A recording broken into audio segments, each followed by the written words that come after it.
Era uma tarde de terça-feira quando minha nora cruzou a porta da minha casa com a arrogância de quem já se considera dona do lugar. Sem um simples bom dia, sem um gesto de cortesia, apenas o rangido da porta e o eco seco de seus saltos no piso de cerâmica. Ela entrou como se estivesse invadindo um território conquistado, com aquele vestido azul marinho que usava sempre que queria impor sua autoridade, o cabelo preso em um coque tão apertado que parecia esticar sua expressão já naturalmente fria. E os olhos, aqueles olhos calculistas que eu tinha aprendido a decifrar nos últimos 3 anos, capazes de avaliar tudo ao redor como se fosse mercadoria em liquidação.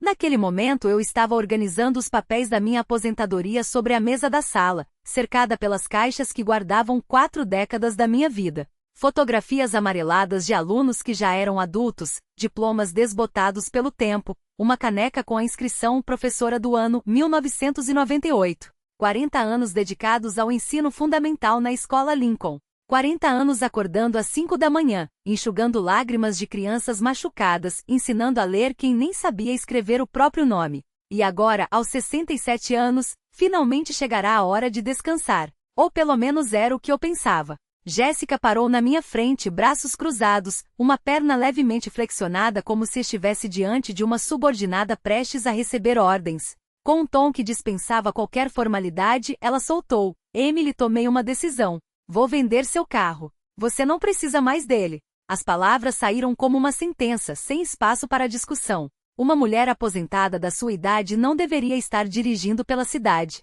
É perigoso. Além disso, Michael e eu precisamos desse dinheiro para a entrada de um apartamento maior. Dito isso, como se estivesse descartando um objeto velho e sem valor. Aquele carro prata, modelo 2010, comprado com suor e economias de 2 anos de aulas particulares aos sábados e vendas de tortas aos domingos. O mesmo que me levou à escola todas as manhãs, que transportou meu filho quando pequeno, que carregou mantimentos para famílias necessitadas, que testemunhou minhas lágrimas na viuvez e minhas risadas na formatura de Michael. Senti um vazio se abrir dentro de mim, como uma rachadura profunda. Mas em vez de chorar, em vez de gritar, em vez de implorar, algo inesperado aconteceu. Sorri. Um sorriso pequeno, tranquilo, que deve tê-la deixado desconcertada, porque vi suas sobrancelhas se franzirem levemente.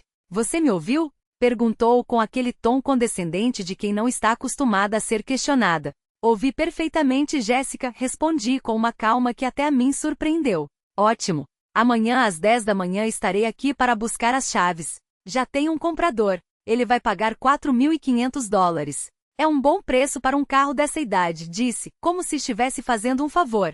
$4.500 que eu sabia nunca chegariam às minhas mãos. Ela se virou e saiu da mesma forma como entrou, deixando para trás apenas o rastro de seu perfume caro e o peso de suas palavras como pedras no meu peito. Fechei a porta e fiquei ali no meio da sala, cercada pelas caixas da minha aposentadoria, sentindo as paredes se fecharem ao meu redor. Mas aquele sorriso não desapareceu. Porque Jéssica havia acabado de cometer o maior erro da vida dela. Havia despertado algo em mim que estava adormecido há muito tempo. Minha dignidade. E o que ela não sabia, o que ninguém na minha família sabia, era que eu tinha um trunfo guardado há 25 anos. Uma carta que estava prestes a jogar, mas eles ainda não tinham ideia disso. Na manhã seguinte, meu carro não estaria mais na garagem. Porém, não pelos motivos que Jéssica imaginava.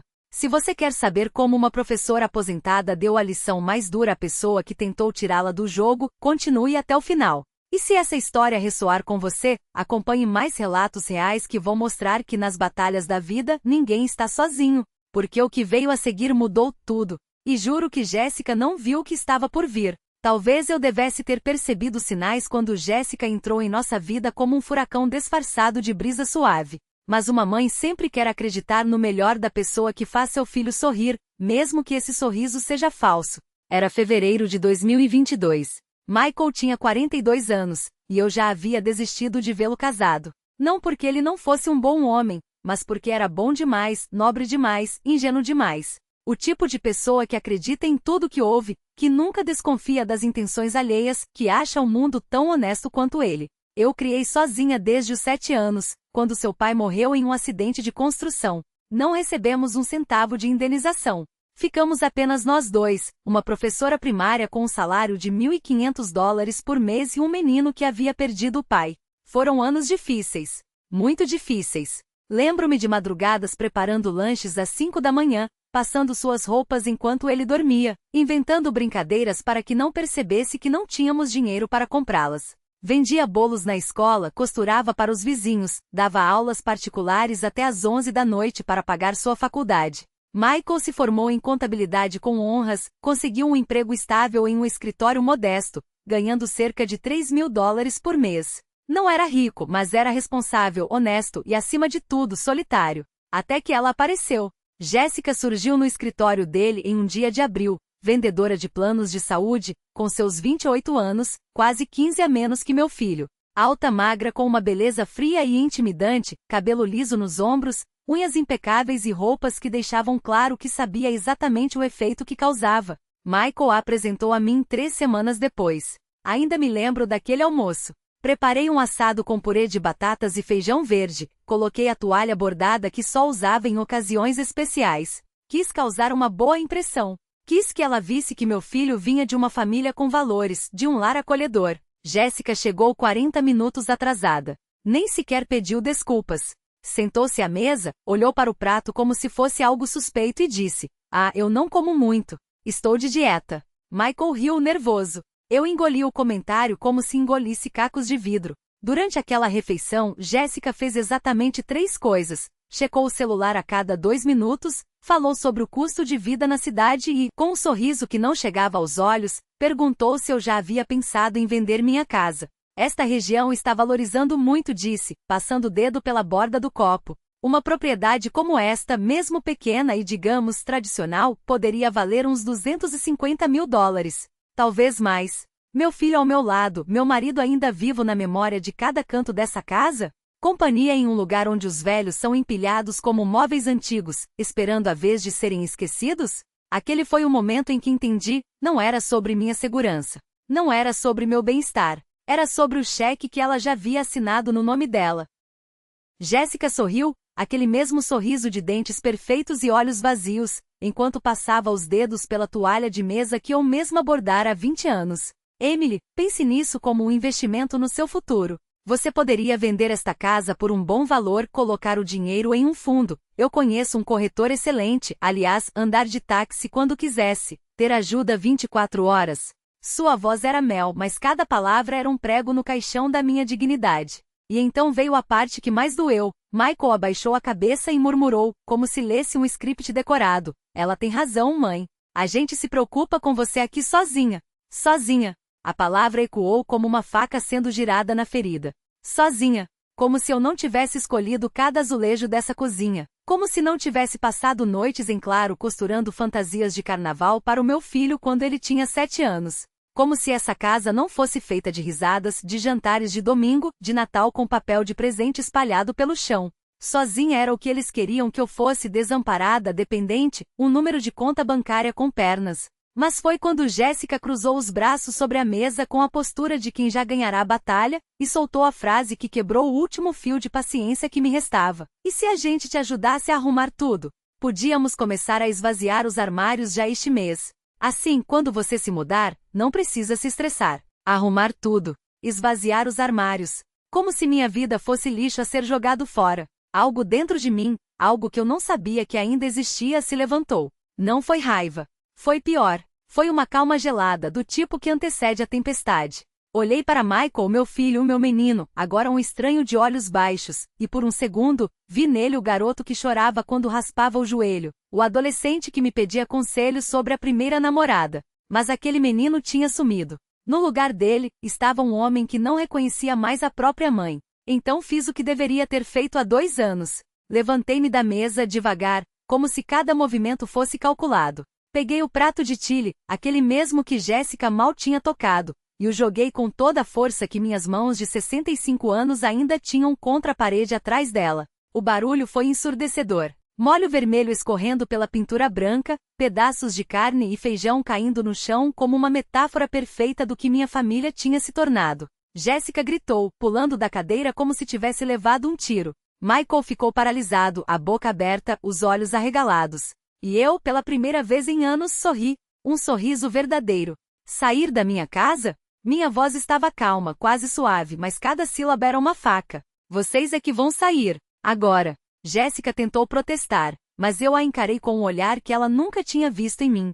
O olhar de uma mulher que já tinha enterrado o marido, criado um filho sozinha e não tinha medo de enterrá-los metaforicamente também se fosse preciso. Michael disse sem tirar os olhos da serpente que ele tinha trazido para a minha vida, você tem 5 minutos para decidir, ou ela sai pela porta ou você sai com ela.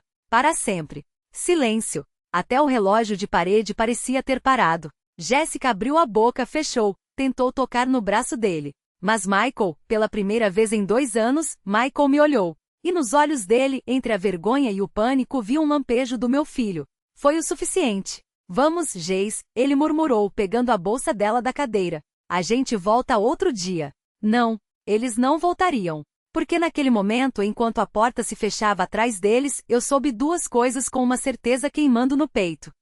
Eu não ia vender minha casa. 2, eu ia recuperar meu filho. E se Jéssica pensava que eu era só uma velha frágil, ela estava prestes a aprender, da maneira mais dolorosa possível, que subestimar uma mãe é o último erro que se comete na vida. Não eram palavras de um homem confuso pela idade. Eram as de um homem que, pela primeira vez em décadas, tinha encontrado um motivo para sorrir antes de partir. Emily, ele disse, segurando meus pulsos com mãos trêmulas, mas firmes, você não é só minha amiga. Você é a filha que a vida não me deu. E Michael... Sua voz falhou por um segundo. Ele é o neto que eu nunca tive. Eu tentei protestar. Não por ingratidão, mas por medo. Medo de que ele estivesse agindo por gratidão doente, por solidão, por qualquer coisa menos pela clareza que eu via em seus olhos. Mas Mr. Morgan não era um homem de decisões apressadas. Ele tinha observado. Ele tinha esperado. Não é caridade, cortou, como se lesse meus pensamentos. É justiça. Você salvou minha dignidade quando eu já não tinha forças para lutar por ela. Agora, eu vou salvar a sua. E então, com uma caneta que mal conseguia segurar, ele assinou os documentos na minha frente. Não como um favor, mas como um legado. Guarde isso, ele ordenou, entregando-me o envelope. Não conte a ninguém. Nem a Michael. Ainda não. Por quê? Seus olhos, aqueles olhos que tinham visto guerras, perdas, o peso de 9 décadas, brilharam com uma astúcia que me arrepiou. Porque um dia, você vai precisar de um trunfo. E quando esse dia chegar, Emily, você não vai pedir permissão. Você vai agir. 3 meses depois, Mr. Morgan morreu em seu sono, como se a vida, finalmente satisfeita com sua última jogada, o tivesse deixado ir em paz. Eu chorei como se tivesse perdido meu próprio pai. Michael, que já tinha 18 anos, abraçou-me no velório e sussurrou. Ele era um homem bom, mãe. Um dos melhores que conheci. Eu não respondi. Não podia. Porque enquanto as pessoas ao redor falavam de descanso eterno e saudades, eu sabia a verdade. Mr. Morgan não tinha ido embora. Ele tinha apenas mudado de forma. Agora estava nas minhas mãos, naqueles papéis guardados no cofre do meu quarto, ao lado da aliança do meu marido. Na promessa que eu havia feito a ele e que, pela primeira vez em anos, me fazia sentir poderosa. Jéssica e Michael achavam que me conheciam, que sabiam do que eu era capaz. Mas eles não faziam ideia. Porque uma mulher que já enterrou um marido, que criou um filho sozinha, que seguiu em pé depois de cada tempestade não se quebra. Ela se rearma. E quando chegasse a hora de revelar aquele segredo, não seria com lágrimas ou súplicas. Seria com um sorriso. E um golpe que eles nunca viriam coming. Não posso aceitar isso, eu disse, sem hesitar. A voz saía firme, mas as mãos tremiam levemente no colo. E os seus sobrinhos? Meus sobrinhos me deixaram morrer sozinha, Mr. Morgan respondeu, com um sorriso amargo que cortava mais fundo que qualquer faca. Você me deu dignidade nos meus últimos anos.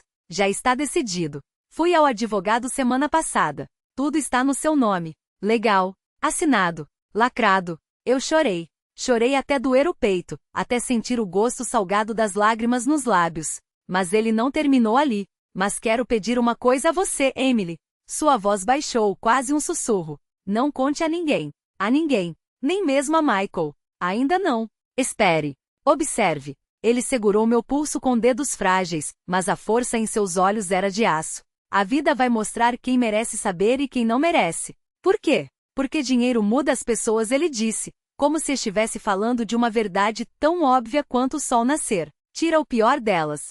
Você é boa. Boa demais. E pessoas boas são presas fáceis para abutres. Ele apertou minha mão. Guarde isso como um as na manga. E quando chegar a hora, quando alguém te tratar como lixo, quando acharem que você não tem nada, quando tentarem te roubar a dignidade, aí você mostra as cartas. E eles vão ver que sempre foram os fracos. 3 meses depois, em janeiro de 2010, Mr. Morgan morreu. Seus 2 sobrinhos apareceram no funeral de terno, sorrindo com dentes afiados, perguntando pelo testamento. O advogado os olhou nos olhos e disse, sem piscar: tudo foi deixado para Emily salivar. Eles quase me processaram. Disseram que eu o havia manipulado, que era uma caçadora de fortunas, que com certeza o havia chantageado. Mas todos os papéis estavam impecáveis. Mr. Morgan até deixou uma carta explicando suas razões. O juiz arquivou o caso. Os sobrinhos sumiram. Nunca mais ouvi falar deles. E eu fiz exatamente o que ele pediu. Guardei o segredo. Não contei a ninguém. Nem à família. Nem aos amigos mais próximos. Nem a Michael. Aluguei a casa que ele me deixou. Aumentei o aluguel aos poucos. 15 anos depois, aquele imóvel gerava mais de $1.000 por mês, depositados em uma conta que ninguém conhecia. Investi com sabedoria. Quitei a hipoteca da minha casa. Esperei. Observei. Esperei para ver quem me amaria pelo que eu era, não pelo que eu tinha. Michael passou no teste por anos. Foi um bom filho. Grato. Carinhoso. Até Jéssica entrar em cena. E então vi meu filho se transformar em um estranho. Um homem que olhava para mim e via apenas ativos a serem gerenciados, um fardo a ser removido, uma propriedade a ser explorada. Mr. Morgan estava certo. Dinheiro traz à tona o pior das pessoas. E eu tinha o as perfeito na manga. Porque quando Jéssica entrou na minha casa naquela terça-feira, exigindo as chaves do meu carro, quando me tratou como uma velha inútil, quando achou que poderia me tirar o pouco que me restava, ela cometeu o maior erro da vida. Ela não sabia com quem estava lidando. E eu estava pronta para mostrar. Minha aposentadoria deveria ter sido uma celebração. Virou meu enterro em vida. Foi exatamente uma semana antes do incidente do carro. Uma sexta-feira à tarde. Michael me ligou com aquela voz forçada, alegre demais, o tipo de tom que usava quando Jéssica ditava o que dizer. Mãe, queremos celebrar sua aposentadoria. A Jéssica está organizando um almoço especial no nosso apartamento domingo, às 2. Não se atrase. Dei deveria ter desconfiado. Mas uma parte de mim, aquela parte tola que ainda acreditava em milagres, pensou que talvez, só talvez, meu filho se lembrasse de quem eu era, do que significava para ele. Aquele domingo me arrumei com cuidado. Vesti o vestido azul céu, aquele que Michael me dera 3 anos antes, no meu aniversário. Passei batom rosa suave. Penteei os cabelos grisalhos, agora curtos, na altura dos ombros. Quis estar bonita, digna. Levei um bolo de cenoura, feito desde as 6 da manhã. O favorito de Michael desde criança. Quando cheguei ao apartamento deles, bati na porta com o coração acelerado, uma mistura de esperança e medo. Michael abriu. Me deu um abraço rápido mecânico. Daqueles que se dá por obrigação, não por amor. Entra, mãe. O cheiro não era de comida caseira. Era de frango assado comprado pronto. Jéssica estava sentada na sala, com o laptop aberto sobre a mesa de centro. Vestia a calça de moletom cinza e uma blusa branca. Nem se deu ao trabalho de se arrumar para a celebração. Não se levantou para me cumprimentar. Oi, Emily. Deixa o bolo na cozinha. Nada de que bolo lindo, nada de obrigada pelo trabalho. Nada. Deixei o bolo na cozinha e voltei para a sala. Sentei-me na poltrona mais afastada, como se eles fossem juízes e eu a ré. Michael tossiu nervoso. Bom, mãe. Ele começou, passando a mão pelo cabelo. A Jéssica e eu queremos falar com você sobre uma coisa importante. Jéssica girou o laptop na minha direção. Na tela, uma planilha do Excel. Números, cálculos, porcentagens. Emily, fizemos um plano de vida para você, para que sua aposentadoria seja mais confortável e segura. Um plano de vida, feito por ela, sem me consultar. Que tipo de plano? Perguntei, sentindo o estômago se fechar. Jéssica sorriu. Aquele sorriso de tubarão que usava quando achava que tinha tudo sob controle. Olha, analisamos sua situação financeira. Sua aposentadoria é de 1.600 por mês, certo? Não havia contado aquele número a ninguém. Como ela sabia? Então me lembrei, os papéis da aposentadoria, aqueles que eu revisava na terça-feira passada, quando ela entrou sem bater. Está correto, respondi, a voz gelada. Ótimo. Então, aqui está o plano. Ela apontou para a tela. Primeiro vamos vender seu carro. É um sedã 2010. Pelas cotações que peguei, podemos conseguir 4.500 por ele. Não é muito, mas ajuda. Esperar e interrompi. Vamos vender? Quem é esse nós? Você é claro, Jéssica respondeu, impaciente, como se estivesse explicando algo óbvio a uma criança. Mas nós vamos ajudar no processo, porque você não entende dessas coisas. Respirei fundo. Ainda não disse nada. Segundo ponto, ela continuou, como se estivesse lendo um relatório corporativo, sua aposentadoria, 1.600, é uma boa renda para uma pessoa sozinha. Mas achamos que você deveria contribuir com a família. Afinal, Michael é seu único filho. Ele te criou bem. Eu o criei. Mas não falei. Agora é a hora de retribuir, ela completou, como se criar um filho fosse uma transação comercial. Proponho que você doe 60% do seu benefício para nos ajudar. $696. Você ficaria com 640. Mais do que suficiente para suas despesas básicas, se viver com modéstia. $600. Para pagar luz, água, gás, telefone, comida, remédios, emergências. E como exatamente isso me ajudaria? Perguntei, os dedos apertando os braços da poltrona. Por que você estaria ajudando sua família? Emily Jéssica respondeu, naquele tom condescendente que se usa com crianças pequenas.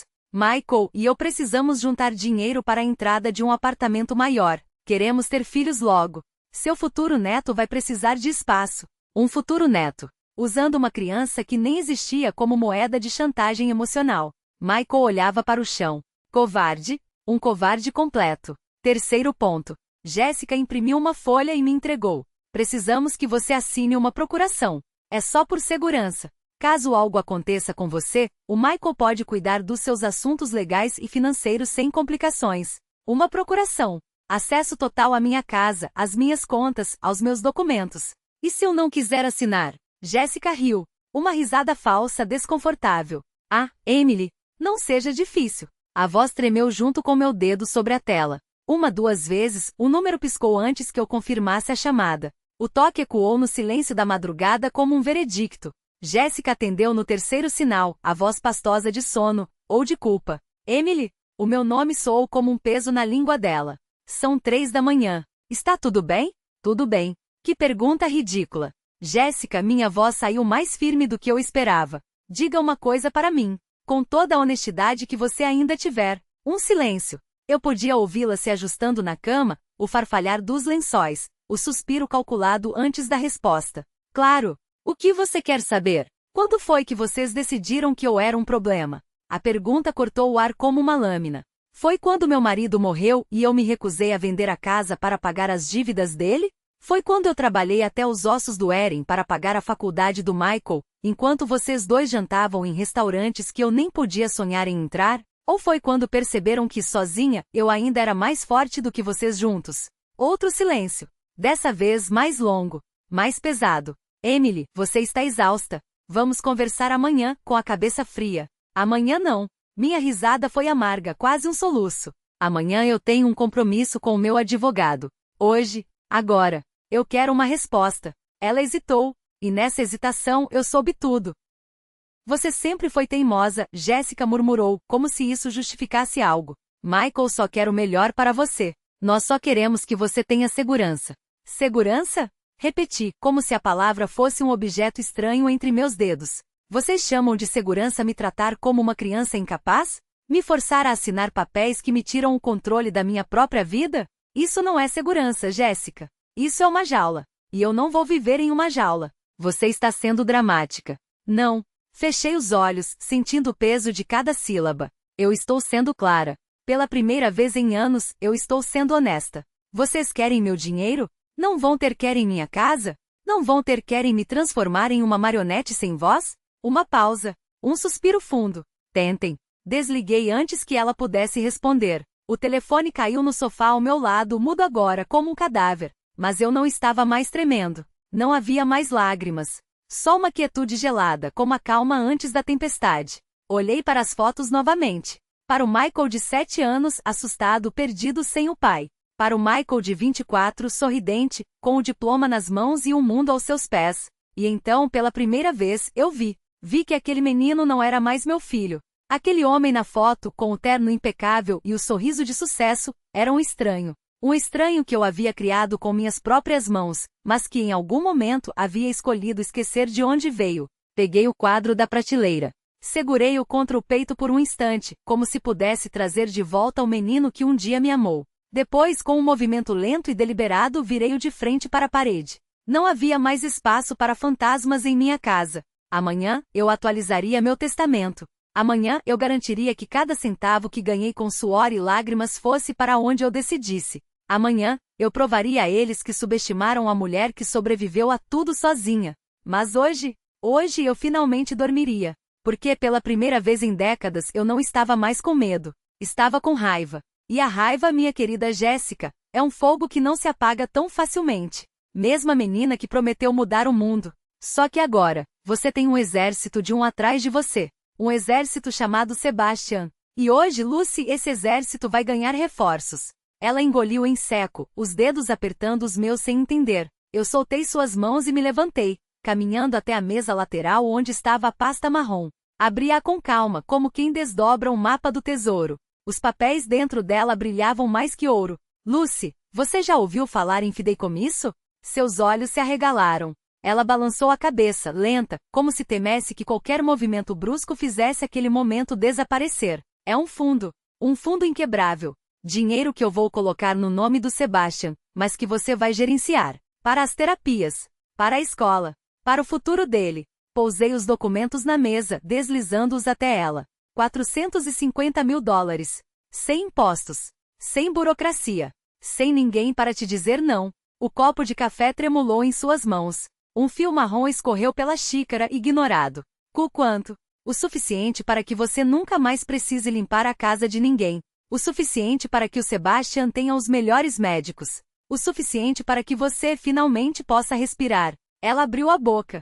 Fechou. Abriu novamente, mas nenhuma palavra saiu. Só lágrimas grossas, quentes, descontroladas. Eu me ajoelhei na frente dela, segurando seu rosto entre as mãos como fazia quando ela era minha aluna e chorava porque os meninos a chamavam de pobre. Escute bem, Lucy. Isso não é caridade. É justiça. Você merece. O Sebastian merece. E eu sorri, e pela primeira vez em anos, foi um sorriso sem amargura. Eu mereço a paz de saber que fiz a coisa certa. Ela abanou a cabeça, desesperada. Mas e o Michael? E a Jéssica? Eles não vão nada. Minha voz cortou o ar como uma lâmina. Porque eles nunca souberam que isso existia. E quando descobrirem já será tarde. Os advogados estão cuidando dos papéis neste exato momento. Até amanhã, esse dinheiro será intocável. Deles não restará nem o pó. Lucy cobriu a boca com as mãos, os ombros sacudindo. Eu me levantei, peguei a caneta sobre a mesa e a coloquei ao lado dos documentos. Assine aqui. E aqui. Apontei para as linhas marcadas. Depois vamos ao banco. Hoje mesmo. Ela hesitou, os dedos pairando sobre o papel como se temesse que fosse um sonho. E se um dia você se arrepender? E se precisar desse dinheiro? Apertei seus dedos contra a caneta, guiando-os até o primeiro X. O único arrependimento que eu teria, Lucy, seria não ter feito isso antes. Baixei a voz, quase um sussurro. Além, você acha que eu, depois de tudo que eles me fizeram, ia deixar um centavo para quem me tratou como lixo? Ela assinou. E quando a ponta da caneta riscou o papel pela última vez, foi como se uma porta se fechasse para sempre, aquela que levava a mulher que duvidava de si mesma. No lugar, surgiu outra. Uma que não pedia permissão. Que não implorava, que agia. Agora disse, recolhendo os documentos, vamos garantir que o futuro do seu filho seja tão brilhante quanto o sol que você merece. Lucy se levantou, ainda atordoada, mas com algo novo nos olhos, esperança. E quando saímos juntas pela porta da frente, eu senti o peso de décadas de silêncios e engolidos se transformar em algo leve, quase como asas. Porque pela primeira vez em muito tempo eu não estava sozinha. E eles? Bem, eles não tinham ideia do furacão que acabavam de despertar. Era meu carro, Michael. Minha voz não era dura, era firme. Como o chão que sustenta uma casa depois que os alicerces são testados. E eu decidi o que fazer com ele. Assim como decidi há muito tempo que não ia mais viver como refém de pessoas que só veem valor no que podem tirar de mim. Ele piscou como se as palavras tivessem peso físico. Jéssica, porém, não se conteve. Seu riso foi agudo, quase histérico. Você está louca. Ela avançou, os dedos crispados como garras. Esse carro era a nossa saída. A gente ia usar esse dinheiro para o depósito do apartamento novo, para as férias, Para quê, Jéssica? Interrompi, finalmente virando-me para ela com uma calma que a deixava ainda mais furiosa. Para vocês continuarem me sugando como parasitas, enquanto fingem que se importam. Respirei fundo, olhando nos olhos do meu filho. Michael, você lembra quando você tinha 8 anos e quebrou o braço no parque? Ele ficou paralisado. Você chorava tanto que o médico achou que ia desmaiar. Mas eu segurei sua mão e falei, coragem, meu amor. A dor passa. E você aguentou. Porque confiou em mim. Seus olhos brilharam, mas ele engoliu em seco, como se a memória doesse. E lembra quando você tinha 16 e veio chorando porque o pai do seu melhor amigo disse que você nunca ia ser nada na vida? A voz de Jéssica tentou me interromper, mas eu ignorei. Eu te olhei e falei, prove que ele está errado. E eu vou estar aqui para ver. E você provou. Você se formou. Conseguiu um emprego decente. Mas em algum ponto, você esqueceu quem realmente esteve do seu lado. Jéssica riu, cruzando os braços. Ah, por favor, você vai ficar aí fazendo drama de mãe coruja? A gente precisa desse dinheiro. Não, disse, olhando apenas para Michael. Vocês não precisam. Vocês querem. E há uma diferença abismal entre as duas coisas. Aproximei-me dele, baixando a voz. Eu te dei tudo o que pude, filho. Até o que não tinha. Mas não vou mais financiar a ganância de quem só me vê como um cofre forte com pernas. Mãe, sua voz quebrou. Pela primeira vez, ele parecia ver algo além da própria frustração. Eu não sou sua salvadora, Michael. Toquei seu rosto, como fazia quando ele era pequeno. E você não é meu algoz. Mas se continuar nesse caminho, vai se tornar exatamente isso. Virei-me para Jéssica, que agora respirava pesado, as unhas cravadas nos próprios braços. Quanto a você, sorri. E dessa vez não havia gentileza no meu sorriso. Você subestimou uma coisa. O quê? Ela cuspiu, os olhos injetados de ódio. Que eu já não tenho mais medo de vocês. Silêncio. Então Michael recuou um passo, como se precisasse de ar. Jéssica abriu a boca, fechou, abriu novamente. Você vai se arrepender disso. Sua voz tremia. A gente vai te processar. Vamos te deixar sem nada. Tentem. Cruzei os braços. Mas saibam uma coisa, apontei para a rua, onde ao longe o sedã prateado de Lucy desaparecia na curva. A única coisa que vocês vão conseguir tirar de mim agora é o peso da minha consciência. E isso, meus queridos, não tem preço. Fechei a porta. Dessa vez não houve gritos. Não houve socos na madeira. Só o som de passos se afastando, uma discussão abafada, o ronco de um motor ligando com raiva. Fiquei ali, encostada na porta, ouvindo o silêncio que finalmente era meu. Depois fui até a cozinha. Peguei o bule de chá que Lucy me dera no Natal passado. Um presente modestíssimo, mas escolhido com carinho. Enchi a chaleira. Enquanto a água esquentava, olhei pela janela. O sol ainda brilhava. As flores no jardim balançavam com a brisa. E pela primeira vez em anos, eu não sentia a sombra deles sobre mim. Tombei o chá devagar, saboreando cada gole como se fosse o primeiro sorvo de liberdade.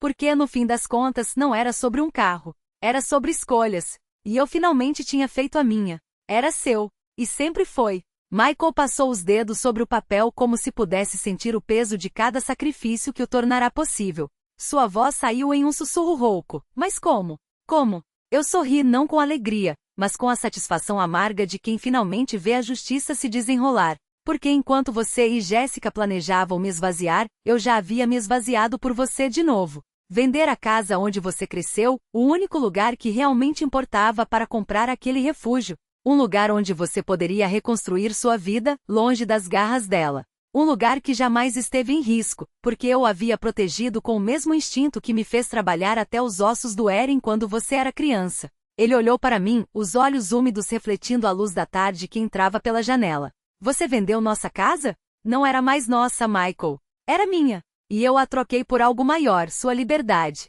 Porque, diferentemente de Jéssica, eu conhecia o valor das coisas que não têm preço. Como a dignidade. Como a chance de um filho enxergar finalmente que o amor de uma mãe não se mede em assinaturas de cheques, mas nas cicatrizes que ela carrega para que ele não precise carregar as suas. Michael abaixou a cabeça. As lágrimas caíram sobre o documento, borrando a tinta do endereço. Eu não mereço isso. Não, você não merece. E mesmo assim, aqui está. Puxei o próximo papel da pasta. Um extrato bancário com um saldo que fez seus ombros tensionarem. O que é isso? Seu fundo de emergência. Ou, como Jéssica o chamaria, o prêmio pelo seu bom comportamento. Dinheiro suficiente para você começar de novo. Para pagar um advogado. Para se livrar dela sem medo. Para respirar. Ele engoliu em seco. Por que agora? Porque agora você está pronto para entender. Porque a dor que você sente hoje é o preço da lição que precisava aprender. Que algumas pessoas amam o que você tem, e outras amam quem você é. E eu, Michael, sempre fui a segunda. Mesmo quando você me tratou como a primeira. Silêncio. Só o tic-tac do relógio na parede, marcando o tempo que perdemos e o que ainda podíamos recuperar.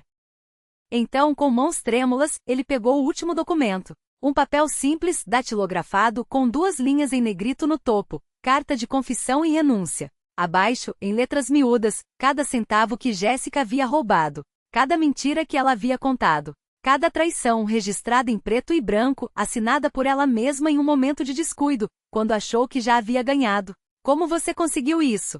Com a mesma moeda que ela usou contra você, confiança. Deixei que ela acreditasse que era mais esperta, que eu era apenas uma velha frágil, fácil de manipular. Enquanto isso, cada palavra dela era gravada, cada movimento fotografado, cada transação rastreada. Porque, meu filho, quando você cresce pobre, aprende uma coisa: os lobos sempre subestimam as ovelhas que já foram lobos antes. Michael segurou a carta como se fosse uma granada. O que eu faço com isso? O que você quiser. Queimar, entregar à polícia, usar como prova no divórcio. Ou, se ainda tiver coragem, confrontá-la com a verdade nua e crua, que ela nunca te amou. Que tudo foi um cálculo. E que no fim, a única pessoa que ela realmente subestimou foi você. Ele olhou para a porta como se esperasse ouvi-la bater de novo. Como se, em algum lugar daquela rua, Jéssica ainda pudesse ter uma desculpa. Não tem, Michael. Nunca teve. E é por isso que, pela primeira vez em anos, você está livre. Não só do carro. Não só dela.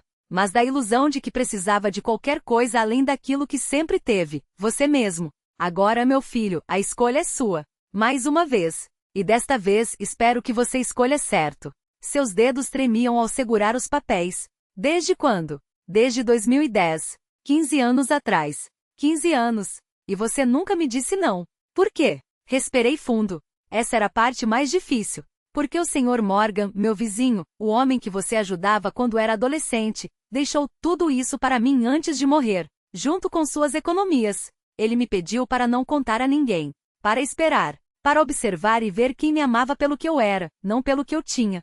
Puxei o segundo documento, os extratos bancários. 45 mil dólares em poupança, mais o que a propriedade alugada rende, mais de $1.000 por mês nos últimos 10 anos. Dinheiro que investi, que guardei, que multipliquei. Michael olhou para aqueles números como se estivessem escritos em uma língua morta. Mãe, você tem 445 mil dólares no total? Sim. Ele levou as mãos à cabeça. Fechou os olhos. Não pode ser. Não pode ser. Então tirei o terceiro documento. Aquele que mais doía mostrar. Este é o meu testamento. O que fiz 1 ano atrás, pouco depois de você se casar com Jéssica. Deslizei o papel na sua direção. Ele leu em silêncio. Os lábios se moviam, formando palavras sem som. Quando terminou, ergueu os olhos para mim com lágrimas frescas. Você estava me deixando. Tudo. 100%. A casa, as economias dessa casa, tudo para você, meu único filho. Mãe? Mas algo começou a mudar. Você começou a mudar. As visitas ficaram mais raras, os empréstimos mais frequentes, Jéssica mais agressiva. E eu comecei a duvidar. Duvidar do quê? Se você me amava de verdade, ou se só estava esperando eu morrer para herdar. Não, mãe. Nunca. Deixe-me terminar. Levantei a mão. Então, 3 meses atrás, tomei uma decisão. Voltei ao advogado. Puxei o quarto documento. O Novo Testamento, datado de 15 de agosto de 2025. Ele o pegou. Vi seu rosto passar do choque ao horror absoluto. Só 30%. 30% para você. Os outros 70%? Divididos entre 3 das minhas ex-alunas. Lucy Carter, a quem dei o carro hoje de manhã. Marcela Oliveira, que cuida de mim quando fico doente. E Rosário Teles, que me visita todo domingo para jogar dominó e conversar. Mas mãe, eu sou seu filho. E elas são as que me tratam como gente. As que ligam para saber como estou sem querer nada em troca. As que me abraçam com carinho verdadeiro, não com interesse. Eu te amo, mãe. Eu te amo. Ame-me agora que estou viva, Michael. Não quando eu estiver morta. Ele se desfez. Chorou com soluços profundos, daqueles que rasgam por dentro. Me perdoa. Por favor, me perdoa. Eu fui um idiota. Um completo idiota. Deixei Jéssica me envenenar. Deixei ela me manipular. Falei com você. Falei com a única pessoa que sempre esteve do meu lado. Levantei. Contornei a mesa. Ajoelhei ao seu lado, ignorando a dor nos joelhos. Segurei seu rosto entre as mãos como fazia quando ele era criança e precisava que eu olhasse nos seus olhos. Michael, olhe para mim. Ele abriu os olhos, aqueles olhos iguais aos do pai. Eu te perdoo. Sério? Sério? Porque você é meu filho. Porque eu te amo. Porque sei que o Michael que criei ainda está aí, enterrado debaixo das mentiras dela. Mas, perdoar não é esquecer. Perdoar não é voltar tudo como antes. Perdoar é não carregar o ressentimento. Mas a confiança? Isso se reconstrói. E leva tempo. Todo o tempo que você precisar, mãe. Todo o tempo que você precisar. E aquele testamento não vai mudar. Não por enquanto. Preciso ver ações, não palavras. Preciso ver que você realmente aprendeu. Ele assentiu, enxugando as lágrimas com as costas da mão. E Jéssica? Jéssica é seu problema, não meu. Você decide o que fazer com o seu casamento. Mas vou te dizer uma coisa, uma mulher que te traiu, que te usou, que manipulou sua própria mãe, essa mulher não te ama. Nunca te amou. Eu sei. Agora eu sei. Ele ficou ali, olhando para os documentos espalhados sobre a mesa. Minha vida financeira inteira exposta, todos os meus segredos revelados. Por anos, achei que você fosse uma professora pobre, mal sobrevivendo com a aposentadoria, disse finalmente a voz oca. E agora descobre que você é milionária. Não sou milionária, Michael. Sou uma mulher que aprendeu a ser cautelosa. Que aprendeu que dinheiro dá opções, mas não compra amor. Que aprendeu que às vezes é preciso guardar segredos para se proteger até da própria família. De quem te vê como um recurso, não como pessoa. Um longo silêncio. Só o tic-tac do relógio na parede. E agora, mãe? O que eu faço? Agora você vai para casa. Vai pensar nas coisas. Vai decidir se fica com Jéssica ou não. E vai começar a construir sua vida sem depender de mim, sem esperar pelo meu dinheiro. Só você. Posso te ver? Quando quiser. Mas com regras. Você liga antes de vir. Não traz Jéssica a menos que eu autorize. E isso não vai acontecer tão cedo. E vem porque quer me ver, não porque precisa de algo. Eu aceito. Qualquer coisa. Ele se levantou. Eu também. Nos abraçamos. Um abraço longo, apertado. Daqueles que dizem tudo que as palavras não conseguem. Eu te amo, mãe. Te amo de verdade. E eu a você, meu filho. Sempre. Saiu com os ombros curvados, derrotado, mas consciente. Observei seu carro se afastar pela janela. Sentei na minha poltrona favorita. Silêncio. Minha casa vazia. Quieta. Pela primeira vez em anos, aquele silêncio não pesava. Parecia paz. Peguei o telefone e liguei para Lucy. Professora, como está o carro? Professora, não tem ideia. O Sebastian chorou de felicidade. Fizemos o trajeto da terapia em 35 minutos. 35? O que antes levava 3 horas.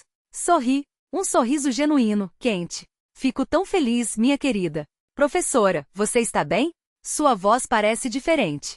Estou perfeita, Lucy. Pela primeira vez em muito tempo estou perfeita. Desliguei. Olhei para o altar. O Sr. Morgan me observava de sua fotografia. Você tinha razão, velho amigo. Abutres só respeitam quem voa mais alto que eles. E hoje? Hoje eu voei.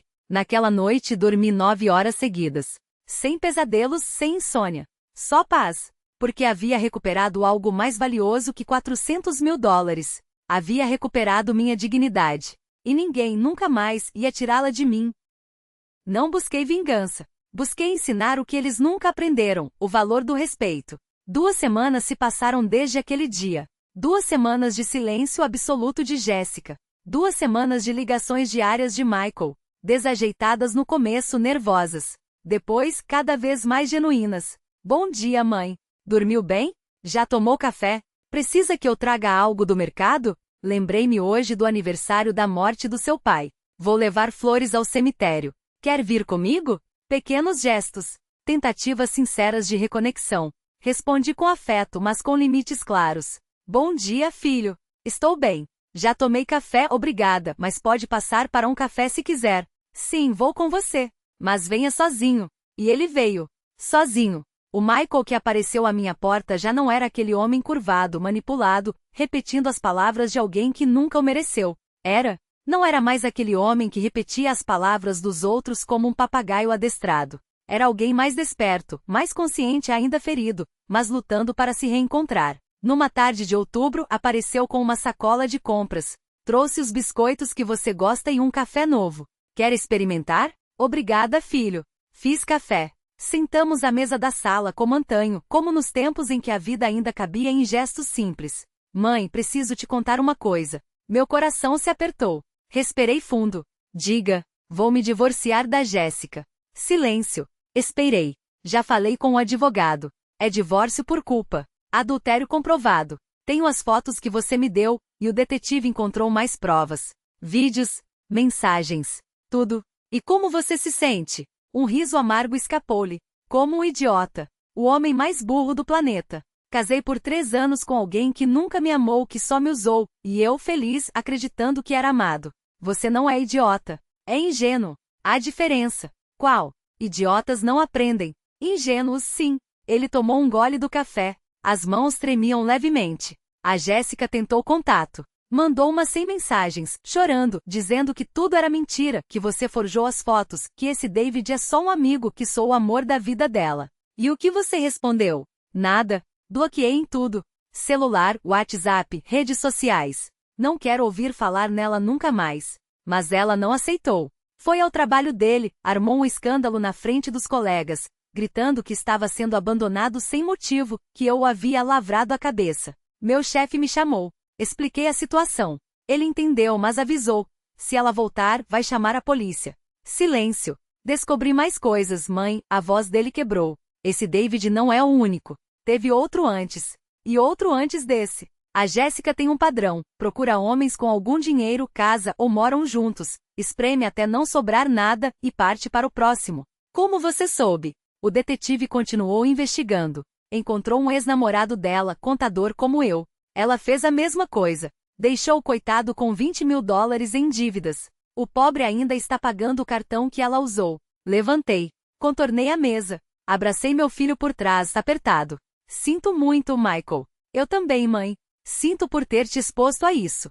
Por ter trazido essa cobra para nossa família. Acabou. Agora é seguir em frente. Você realmente me perdoa? Já te disse. Perdoo. Mas confiança se reconquista com tempo. Ele assentiu contra o meu ombro. 3 semanas depois, num sábado de manhã, bateram à porta. Abri. Jéssica. Mas não a Jéssica impecável, controlada, de máscara social. Essa era outra mulher. Cabelo sujo em coque desleixado, sem maquiagem, olheiras fundas, jeans rasgados, moletom surrado. Emily, preciso falar com você. O quê? Só 5 minutos. Por favor. Tudo em mim gritava para fechar a porta. Mas algo, curiosidade, talvez, ou a necessidade de um fechamento, me fez recuar. 5 minutos. Na porta. Você não entra.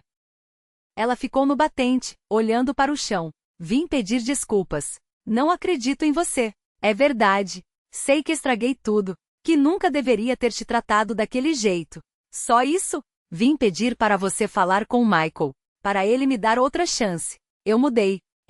Eis a verdadeira razão. Não vou fazer isso, Jéssica. Ele te ouve. Se você disser para ele me perdoar, ele vai fazer. Exatamente. Ele me ouve. Por isso não vou pedir que faça algo que o destruiria de novo. Eu o amo. Não, você ama o que ele representa. Estabilidade. Um tolo fácil de manipular. Acesso a você, ao seu dinheiro. Não é verdade. Então por que foi infiel? Por que o usou? Porque toda conversa que teve comigo era para tirar algo de mim. Silêncio. Ela não teve resposta. Vou te dizer uma coisa, Jéssica. E quero que preste atenção. Meu filho merece alguém que o ame de verdade. Alguém que o valorize. Alguém que não o veja como meio para conseguir dinheiro. Você nunca foi essa pessoa. Nunca será. Os olhos dela arderam. Você é uma velha amargurada que não suporta ver o filho feliz. Meu filho não era feliz com você. Era seu refém. Ele me escolheu. Não a você. E agora te desescolheu. Conviva com isso. Fechei a porta. Ela berrou do lado de fora. Palavras venenosas, ameaças vazias. Isso não acabou. Você vai se arrepender. Você é uma. Não ouvi mais. Aumentei o volume do rádio. 10 minutos depois, ela se foi. Nunca voltou. O divórcio foi finalizado 3 meses depois. Dezembro de 2025. Michael não lhe deu um centavo. Não teve como lutar. O adultério estava provado. A última notícia que tive dela? Mudou de estado. Com outro homem. Outro contador. Outro ingênuo. A quem nunca aprenda. Mas isso já não era mais problema meu. Meu problema era reconstruir o que restava com meu filho. E aos poucos, visita após visita, café após café, começamos. Michael voltou a aparecer todo domingo. Sozinho. Sem pedir nada. Só para conversar. Falava do trabalho, dos planos, de como estava aprendendo a viver sozinho. É estranho, mãe. Nunca mori sozinho de verdade. Da sua casa fui direto para Jéssica.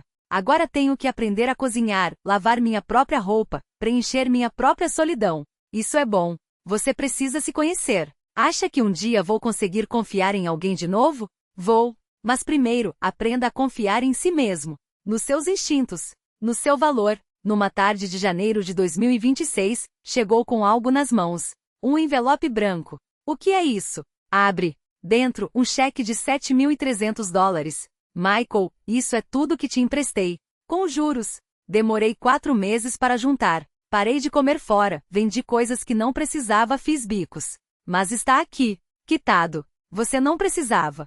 Precisava sim. Porque quando se pega emprestado, se devolve. Foi assim que você me ensinou. E eu tinha esquecido. Abracei-o forte. Estou orgulhosa de você. Ainda não mereço, mas vou conquistar. Prometo. E cumpriu. Nos meses seguintes, Michael se transformou devagar, firme. Começou terapia. Aprendeu sobre relacionamentos tóxicos, codependência, limites. Tornou-se, pouco a pouco, o homem que sempre soube que ele poderia ser. E eu, aos poucos, fui soltando as rédeas. Confiando mais. Acreditando de novo. O testamento permaneceu igual. 30% para ele, 70% para meus ex-alunos. Mas já não era uma punição. Era um lembrete. De que amor se prova com atos, não com palavras. De que família não é só sangue, é quem está ao seu lado nas tempestades e nas bonanças. Numa tarde de abril, enquanto tomávamos café no jardim, Michael me perguntou: você algum dia vai mudar o testamento? Não sei. Isso te incomoda? Não. Um pouco, na verdade. Sou humano. Mas também entendo por que você fez isso. E entendo que Lucy, Marcela e Rosário merecem tanto ou mais do que eu. Michael, o que importa não é o que você terá quando eu morrer. O que importa é que você me tem enquanto estou viva. Ele sorriu. Um sorriso verdadeiro, limpo, sem sombras. Você está certa. Nem sempre, mas nesta questão sim. Os domingos voltaram a ser sagrados. Ele aparecia. Às vezes trazia comida. Às vezes cozinhávamos juntos. Sempre falávamos de tudo, de nada, da vida, como antes, como sempre deveria ter sido. Se esta história lhe ensinar alguma coisa, que seja isto: nunca deixe que alguém roube seu valor por medo de ficar sozinho. 8 meses se passaram desde aquela terça-feira em que Jéssica entrou na minha casa exigindo as chaves do carro. 8 meses que parecem uma vida inteira. Estou sentada no jardim. São 4 da tarde de um sábado de junho. O sol aquece com suavidade. Seguro uma xícara de café nas mãos e tenho um cobertor leve sobre as pernas. Não está frio, mas gosto da sensação de aconchego. Olho para o espaço vazio onde ficava meu sedã prateado. E sorrio, porque naquele dia não perdi um carro. Recuperei minha dignidade. A vida depois da tempestade tem sido diferente. Mais silenciosa. Mais clara. Como quando se limpa uma janela suja e de repente a paisagem inteira se revela.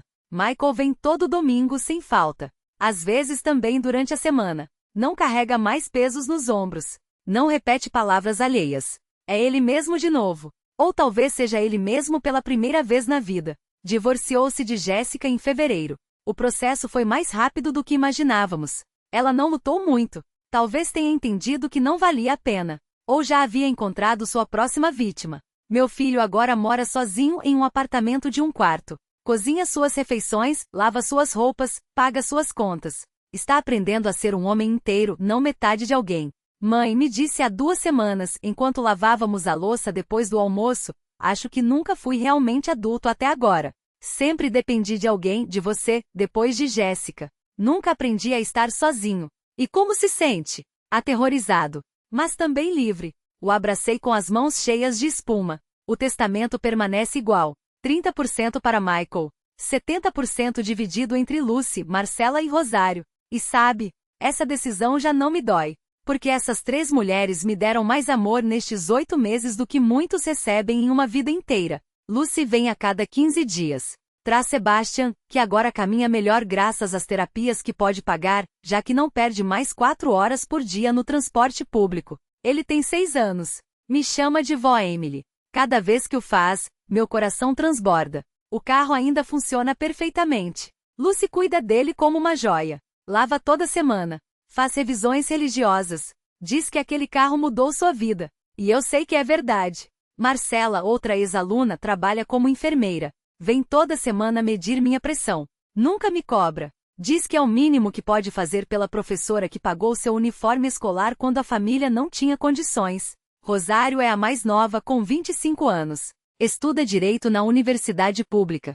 Trabalha meio período, estuda meio período.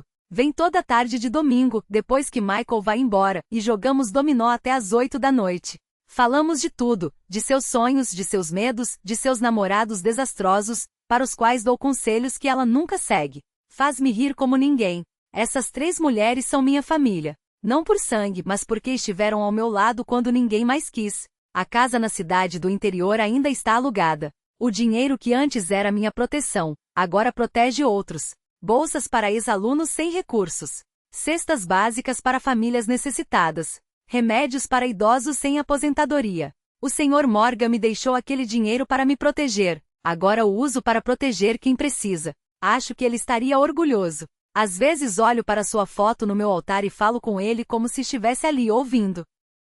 Você tinha razão, velho amigo. Sobretudo, dinheiro revela o pior das pessoas, mas também o melhor, quando usado com sabedoria. Você me ensinou a voar mais alto que os abutres. E eu voei. Minha aposentadoria é perfeitamente suficiente para mim. Vivo sem luxos, mas sem necessidades, como sempre fiz. A diferença é que agora ninguém me diz o que fazer com meu dinheiro. Ninguém me diz como viver. Ninguém me trata como um fardo. E isso não tem preço. Às vezes me pergunto o que teria acontecido se eu tivesse cedido naquele dia. Se tivesse entregado as chaves do carro a Jéssica, assinado a procuração, doado 60% da minha aposentadoria. Viveria com $600 por mês, provavelmente em um asilo barato, sem carro, sem autonomia, sem dignidade. Michael ainda estaria casado com Jéssica, sendo seu fantoche, infeliz sem saber. E eu estaria morrendo enquanto ainda viva. Mas não cedi. Sorri naquele dia. E aquele sorriso mudou tudo, porque não era um sorriso de derrota. Era de estratégia, de poder, de quem tem um as na manga e sabe a hora de jogá-lo. Agora, sentada no jardim com meu café, o sol no rosto, percebo uma coisa. Tenho 67 anos. Estatisticamente, talvez me restem 15, 20 anos de vida boa. Talvez menos, talvez mais. Ninguém sabe. Mas uma coisa eu sei. Viverei esses anos cercada por quem me valoriza. Não por quem calcula meu valor. Viverei livre, independente, dona das minhas decisões. Morrerei com dignidade, não como vítima, mas como sobrevivente. E se esta história que contei servir para algo, se você puder levar alguma coisa dessas palavras, que seja isto: nunca, jamais, permita que alguém faça você se sentir menor do que vale. Não importa se é seu filho, sua nora, seu marido, sua família, quem quer que seja. Se alguém o trata como incômodo, como peso, como recurso, afaste-se. Porque ficar por medo da solidão é morrer em vida. E acredite, a solidão é companhia melhor do que pessoas que o desprezam. Aprenda a guardar seus ases na manga. Não precisa mostrar tudo o que tem, tudo o que sabe, tudo o que vale. Espere. Observe. E quando chegar o momento certo, quando acharem que podem lhe tirar algo, aí sim você mostra seu verdadeiro poder. Michael mudou. Mudou de verdade. Vejo em seus olhos, em suas ações, no jeito como fala comigo agora. Vou mudar o testamento um dia? Talvez. Talvez não. O que importa é que ele finalmente entendeu. Meu amor não se mede em dólares. Meu valor como mãe não depende do que deixarei para ele. Não sou um banco. Sou sua mãe. E mães merecem respeito. Sempre. Termino meu café. O sol começa a se pôr. Em breve será hora de preparar o jantar. Amanhã é domingo. Michael chegará às 2 como sempre. E pela primeira vez em muito tempo sei que virá porque quer. Não porque precisa. Compro um frango assado e tortilhas quentinhas. Farei arroz e feijão, como ele gosta. Sentaremos à mesa juntos. Conversaremos. Riremos como uma família de verdade. E à tarde, Rosário chegará com seu dominó e suas histórias da universidade, trazendo aquele brilho nos olhos que só os sonhos de uma jovem conseguem acender. Minha casa não será mais um palco de silêncios pesados, de olhares calculistas ou de palavras que ferem como facas. Não. Minha casa será cheia de vozes, de risadas, de vida. Não de ganância, não de manipulação, não de dor, mas de um amor que não pede permissão para existir. E é isso, no fim das contas, o único que realmente importa. Levanto-me da cadeira. Pego a xícara vazia entre os dedos, ainda quentes do café que me aqueceu a alma. Olho uma última vez para o espaço onde meu carro costumava estar. Obrigada, velha amiga, sussurrou ao vento, como se ela ainda pudesse me ouvir. Você foi mais do que 4 rodas e um motor. Você foi minha justiça silenciosa, minha maneira de recuperar o que me tiraram, minha dignidade de volta, peça por peça. Entro em casa. Fecho a porta atrás de mim. E então sinto algo que há muito não sentia, paz. Uma paz profunda completa, daquelas que só quem lutou e venceu conhece. Não a paz dos que se renderam, mas a dos que escolheram se levantar. Tenho 67 anos. Meu nome é Emily Salavar. Durante 40 anos fui professora. Ensinei centenas de crianças a ler, a somar, a respeitar. Mas a lição mais importante que já dei foi a última. Aquela que ensinei ao meu filho e à mulher que achava que poderia me comprar. A lição de que dignidade não se negocia, não se vende, não se doa. Defende-se com sorrisos no rosto e estratégias na manga. Com coragem para dizer, até aqui, não um passo além. Se minha história tocou seu coração, se fez você lembrar de alguma batalha sua, deixe seu comentário abaixo. Conte-me, já teve que defender sua dignidade? Já precisou traçar limites com quem jurava amar? Saiba que não está sozinho. Somos milhares os que já passamos por isso. E todos nós merecemos respeito. Curtam este vídeo se acreditam que mães, avós e mulheres mais velhas não são fardos, são colunas. Assinem o canal Histórias da Terceira Idade para mais relatos como este, que provam que nunca é tarde para resgatar seu poder. E me digam nos comentários, de onde você está me assistindo? De que país? De que cidade? Porque mesmo que estejamos separados por uma tela, quero que saiba uma coisa, você não está sozinho. Eu estou com você. E sua dignidade? Sua dignidade vale mais que todo o ouro do mundo. Nunca se esqueça disso.